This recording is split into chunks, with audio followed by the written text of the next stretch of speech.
It may be hard to believe, but it was 40 years ago tomorrow that the biggest of Big Bangs rocked the Pacific Northwest. Scientists across the Pacific Northwest felt a new wave of concern when instruments recorded fresh signals from Mount St. Helens.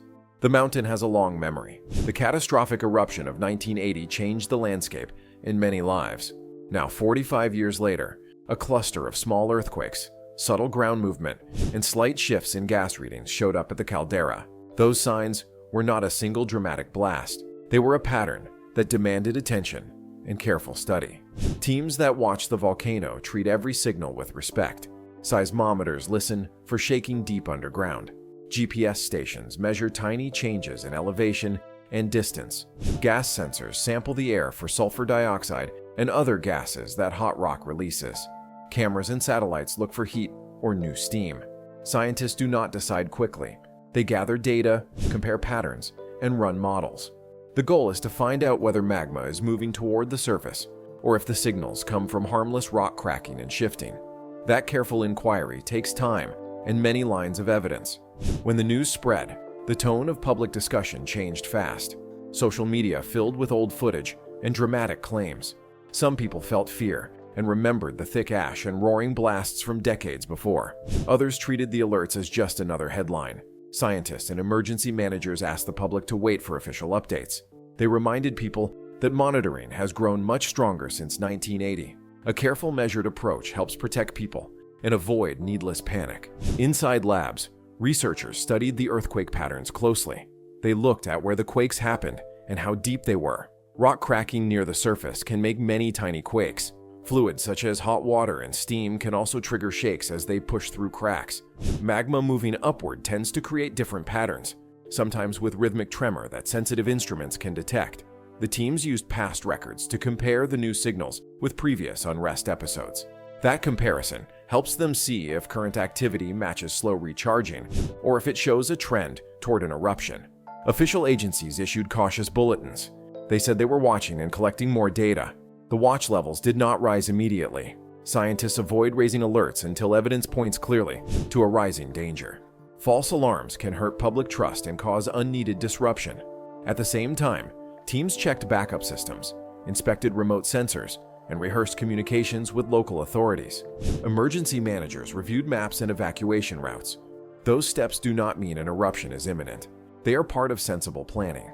Local leaders and public safety teams focused on clear, practical messages. They told people to sign up for official alerts and to keep simple emergency supplies ready. They advised families to know the nearest evacuation routes and to make plans for pets and elderly relatives. Schools, parks, and businesses reviewed their plans. Clear, calm advice helps people act without panic if conditions change. Officials said the best response to uncertainty is preparation, rather than fear. As more data arrived, the picture became clearer, though still complex. Seismic activity rose above long-term background levels, but it did not include many large quakes. GPS stations showed modest inflation in small areas. Gas monitors recorded slight changes, but did not show the large spikes that typically mean magma is very near the surface. Taken together, the signs pointed to elevated unrest rather than a clear move toward a large explosive eruption in the immediate future. Scientists described the activity as higher than background, but not yet at a level that required urgent evacuation. Researchers said these episodes are important even when they do not lead to an eruption. Each event improves scientific understanding. Teams compared data to refine models that predict how the volcano might behave. Engineers tested communication systems and backup power at remote stations. Emergency planners ran drills and tabletop exercises to find gaps in response plans. Those quiet improvements can make a big difference if a real crisis emerges. A single functioning sensor and a practiced alert system may give precious extra time to warn people and move them to safety. Science also clarified the specific signals that would cause greater concern. A sudden rise in the number and size of earthquakes would indicate increasing stress. The appearance of a steady low rumble, called harmonic tremor, often points to magma flowing. Rapid, consistent inflation of broad areas measured by GPS can show that space is opening in the crust for magma. Sharp jumps in sulfur dioxide and other gases can mean fresh hot rock is very near the surface. When several of those signs appear together, officials move to higher alert levels. The episode tested public trust. When experts speak in cautious, measured language, some listeners feel frustrated because they want a single clear answer. Science rarely gives that. What it offers is a record of facts, a chain of logic, and a plan for action based on available evidence. Officials encourage people to rely on verified sources and not on dramatic rumors. They urged households to learn evacuation routes and to keep basic supplies ready. That practical focus can turn fear into readiness. The legacy of 1980 shaped how communities responded. The devastating eruption left deep marks on the land and on people. It also led to big changes in how volcanoes are monitored. The building of strong observatories and the spread of sensors came from lessons learned during that disaster. These improvements help protect lives and property. Scientists said the current signals fit patterns of slow recharging seen at times in the past, rather than the sudden signs of an immediate large eruption. Local economies felt the ripple effects. Park closures and safety advisories affect tourism. Farmers worry about ash on crops. Airports can be disrupted if ash reaches flight paths. Small towns reviewed supply lines, shelter plans, and ways to keep machines running. Schools spoke with families about basic steps to follow if alerts changed. Those practical actions matter a great deal when an event moves from a possibility to a real threat. The episode renewed interest in volcano science among students and the public. Classrooms filled with questions. Lectures and public talks drew large crowds. Universities opened labs for tours so people could learn how monitoring works. This growing curiosity is valuable. A wider public understanding helps communities make better choices in an emergency. The work of watching and learning becomes a shared task between experts and citizens. Funding and maintenance of the monitoring network remain critical. Stations sit in remote sites and need power, repairs, and data links.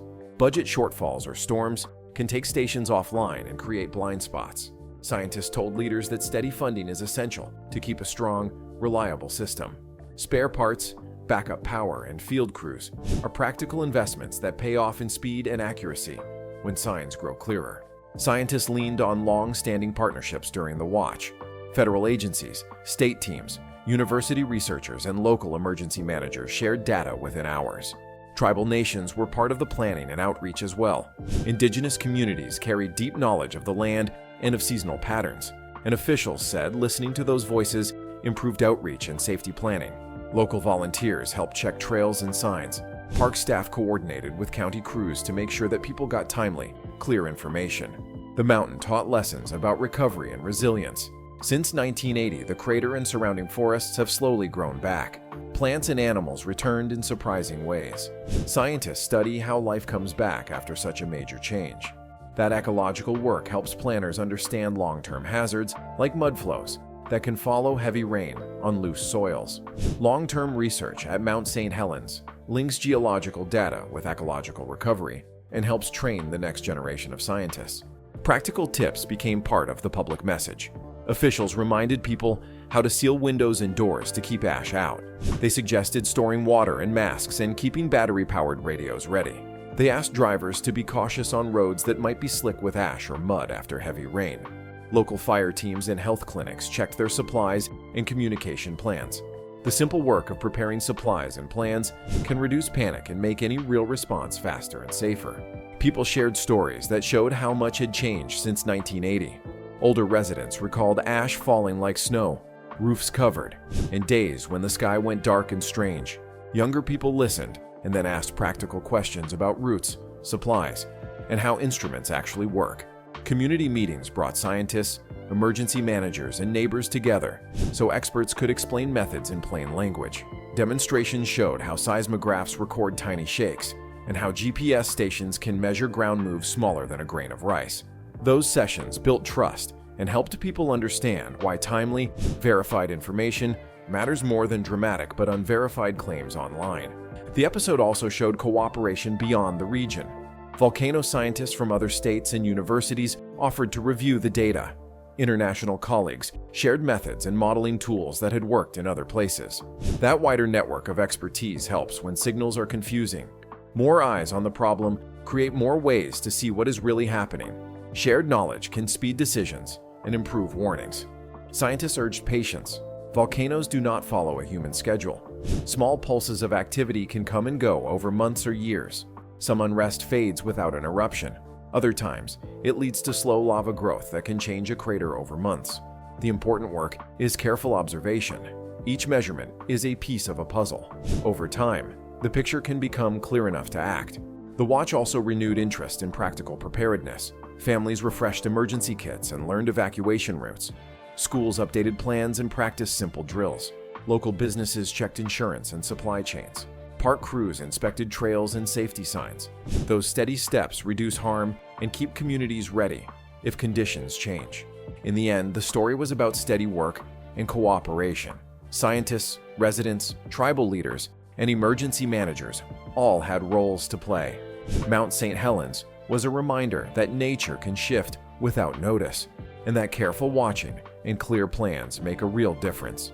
Officials reminded residents to sign up for official alerts, to store emergency kits with masks, water, batteries, and radios, and to review family plans often so everyone knows where to go and who to check on. Those simple actions reduce panic and help emergency services focus on people who truly need aid if conditions change.